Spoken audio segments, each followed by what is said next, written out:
bismillah garab yi bon yi day ñi ngi rey de ubbil Le Soleil yéene kay président Macky Sall day waaw nee na gis nga garab yu bon yooye faux médicament yi waaw fajuñu de dañuy rey dëgg la te nag dañuy rey de tëbal du takk sagar du xeeñ barke Rasulullah ay tueurs silencieux lañu président Macky Sall nag ma ngi ko xamle kon ca sommet ba de ca Lomé ca Togogoge critique yéene kay ne li doy waar kay mooy gis nga faux médicament yooye waaw président Macky Sall day daal dinay dugg nag maanaam kon ca guerre ba day rey de dëgg la yéene kay gi ne waa kër sëriñ bi day nekk fii ci Sandaga waaw bañ ko déggee mbir mi da leen def ay reetaan sax ceex may ree waaw parce que ñi nga xam ne nag maanaam ñoom ñooy jaay kon wàllum garab yu bon yooye ci Ndakaaru njaay jël joo ay millions laa lay wax ni kon lañ cay am allahu akbar rax ci dooli nag ay conteneur yoo xam ne kon ci pooru Ndakaaru bi lée lañ koy jàllale di dédouané di fay xàmmeewuñ médecine ak pharmacie seen yoon ñekku ca ay bunkal yi nga xam ne kon ñoo nekk ca duwaanu Touba googe ñoo nekk ca filière ba de ma ne la ñu ngi bëgg a rey pharmacie nationale d'approvisionnement PNA critique yéene kaa ne bépp ordonnance boo xam ne kon yóbbu nga ko nag ca kër sëriñ boobu gaa yi jaay la way Samba maa la ko Dakar Times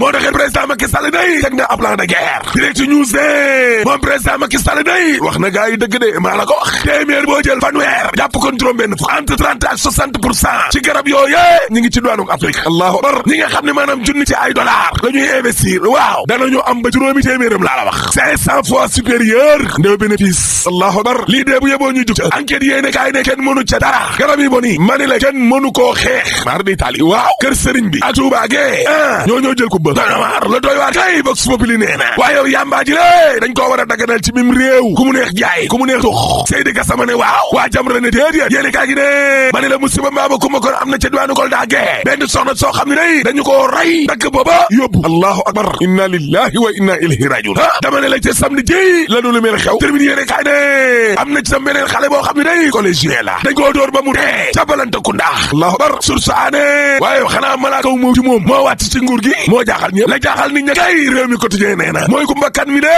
doon wax ne kon dañu koo kidnappé yóbbu ko ca diwaanu Touba waaw dama ne la gendarmerie section recherche bu Touba googe fa la ñu ko jëlee indi ko directement ci Ndakaaru njaay jël joo waaye bañ ko dégloo day la feñ ca enquête boobe mooy ku mbakkan mi kenn kidnappé wu ko ku mbakkan ñemewul lool dama ne la ku mbakkan enquête bi la ruusagum ni lé mooy kenn jàpp ko woon de maar day taali ay waxam daal jaxasoon na l'observateur ne ku mbakkan wax na parce que ku mbakkan expliqué na nan la rëcce ci musiba mbaaba kuma bu naroon na daal ci kaw libération yéene kaay ne déggoo leen ma de ku mbakkan daal film rek la fi joué ñaari fanu yàllaam yooye mu doon wax ne da doon dox te ay dàllam poussière takku ko libération yéene kaay ne bañ ko jëlee ca Touba googe Ndakaaru njaay jël jóob lañ ko indi gendarmerie section recherche waaw ndekete ku mbakkan mi doon wax ne dañ koo kidnappé ak yooye film la doon joué ndekete loolu amul te jamono joo xam ne rek askan waa ngi sonn bay bëgg dee day waaw kuréel gi njaboote ñoo lànk day ci tribune yéene kaay nee na nguuru Macky Sall gi daal wane waat na ne gaay doole ci mbóori liberté moom kenn du ko fi am waay Samba wax sax laa jeex na ci mim réew ndaxte ñoom daal dañoon séddale ay flyers di expliquer nit ñi ci scandale musiba mbaaba kuma bi nga xam ne kon moo am nag ci yokkute courant bi lée ñu fekk leen fa ca rond-point Sam jàpp nañu fukk ak benn ca ñoom allahu akbar laa ilaha illallah xale yi yemuñ ca ndaxte nee nañu gis nga président Macky Sall mi lée la mu digoon xale yi lée ne dana leen wutal liggéey mënu ko léegi nag mu jël leen di leen dugal kon ci biir kaso bi lée 24 heures yéene kaay ne man kay maa lay wax nga ñu jàpp ñëpp Cheikhou Camara jàpp nañu ko Adja Samir Seck jàpp nañu ko Soumala jàpp nañu ko Ibrahima Gueye jàpp nañu ko Aliou Sané jàpp nañu ko Pape Gadiaga jàpp nañu ko Fallou Diagne jàpp nañu ko Mamadou Ndoye jàpp nañu ko Oumar Touré jàpp nañu ko Pape Diallo jàpp nañu ko Seyni Diaby jàpp nañu ko Moriba Sissoko jàpp nañu ko Abdourahmane Samake jàpp nañu ko Babacar Yabare jàpp nañu ko Gabriel jàpp nañu ko Pape Abdoulaye Touré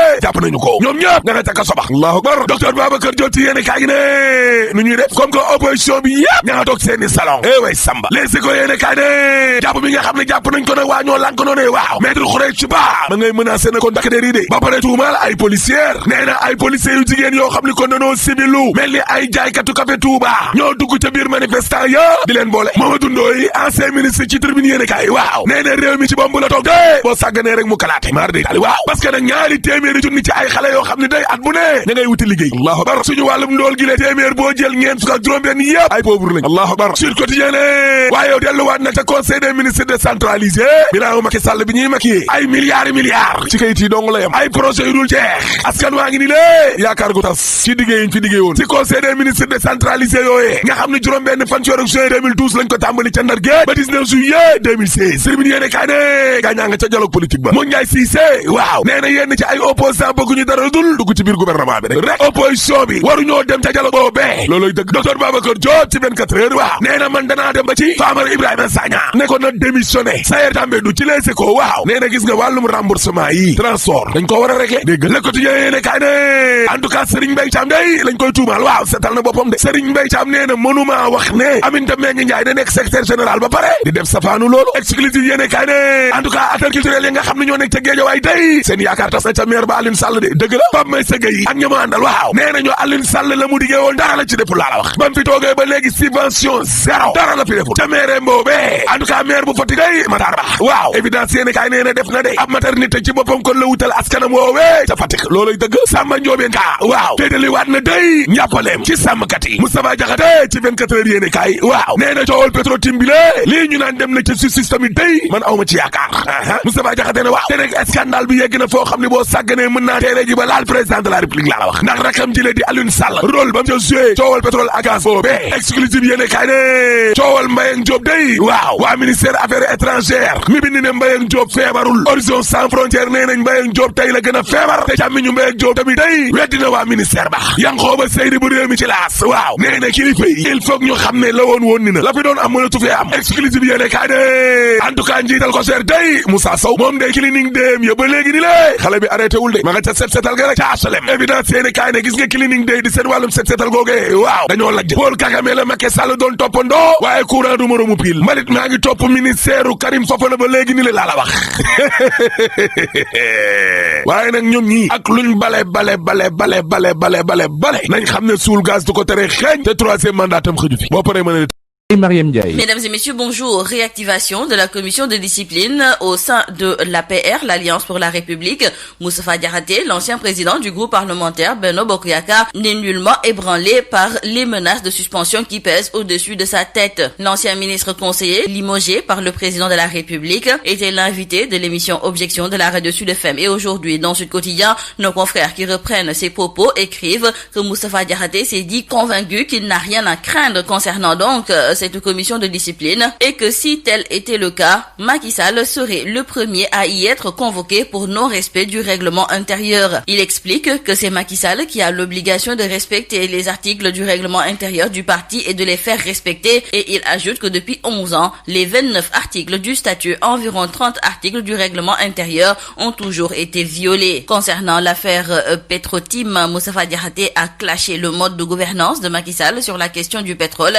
et il précise que son premier désaccord avec le gouvernement, c'est l'octroi du permis d'exploration de pétrole à Franck Timis, car ce dernier ne remplissait pas les conditions de l'article 8 du code pétrolier et donc il l'avait déploré alors qu'il était ministre conseiller. Autant de raisons qui l'ont poussé hier à l'émission Objection de proposer un jury d'honneur pour tirer cette histoire au clair, quoique le dossier soit pendant devant la justice. Restons avec nos confrères de Sud Quotidien qui nous proposent aujourd'hui tout un dossier sur la réactivation envisagée des conseils des ministres décentralisés. Selon nos confrères, pour les adversaires du président de la République, cela a tout l'air d'une pré-campagne électorale déguisée. Mais aujourd'hui, nos confrères du journal Sud Quotidien font une évaluation des différents conseils des ministres décentralisés organisés du 6 juin 2012 à Saint-Louis au 19 juillet 2016 à Dakar. Et ce sont entre autres des milliards sur papier, une foule de projets dont les taux d'exécution varient d'une région à une autre aux grandes dames des populations qui se retrouvent difficilement dans les engagements pris par l'État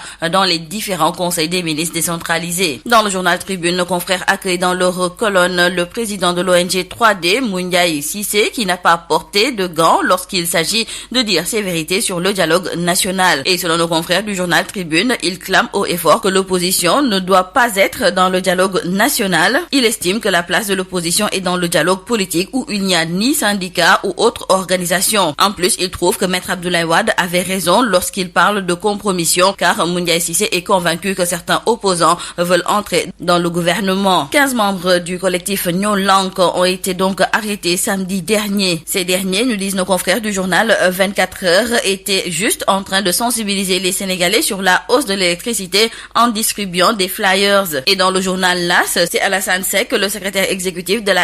la Ligue sénégalaise des droits humains, qui trouve que la distribution de flyers n'a jamais été un crime. Et dans le journal Les Échos, un des avocats des manifestants de Ñoo Lank, en l'occurrence Maître Khouré Chiba, menace les officiers. Il envisage d'attaquer devant la chambre d'accusation tous les officiers de police judiciaire. Il accuse aussi des policières, car selon lui, des policières en civil habillées en vendeuses de thé ou de café Touba ont infiltré les manifestants pour les signaler à leurs collègues. Parlons à présent avec nos confrères du quotidien Le Soleil de la lutte contre les faux médicaments. Un sommet de Lomé sur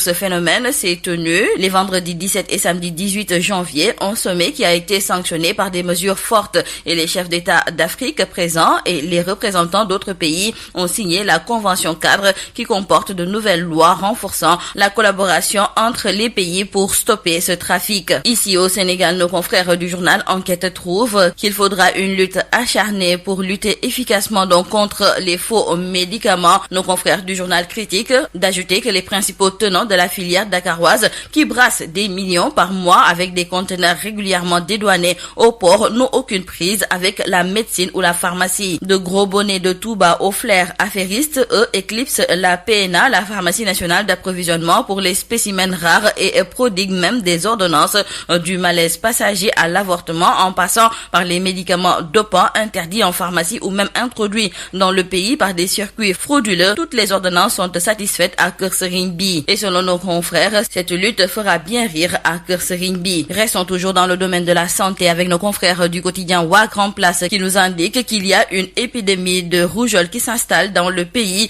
Plusieurs cas ont été notés depuis quelque temps au Sénégal. Nos confrères nous parlent de 26 cas diagnostiqués à Kolda, 3 autres dans la région de Saint-Louis. Thiès et Mbour sont aussi touchés, et ce sont les enfants de 5 ans les plus touchés. Nos confrères de Libération reviennent sur l'affaire de la dame Koumba Kansar, celle qui a été enlevée mais finalement retrouvée à Touba. Nos confrères de Libération révélaient dans leur dernière livraison l'incroyable récit livré aux enquêteurs par cette dame, une version incohérente qui tendait à faire croire que cette dernière avait purement et simplement inventé l'histoire selon laquelle elle aurait été enlevée à Dakar mercredi dernier avant d'échapper à ses ravisseurs à Linguère pour ensuite rallier Ndindi, où la division des investigations criminelles l'a prise en charge. Et selon nos confrères du journal Libération, au cours de l'audition, la dame a formellement établi qu'elle a fabriqué de toutes pièces cette affaire. Dans le journal Vox Populi, nos confrères nous parlent de cette horreur à Kolda. Une femme a été décapitée et la tête emportée.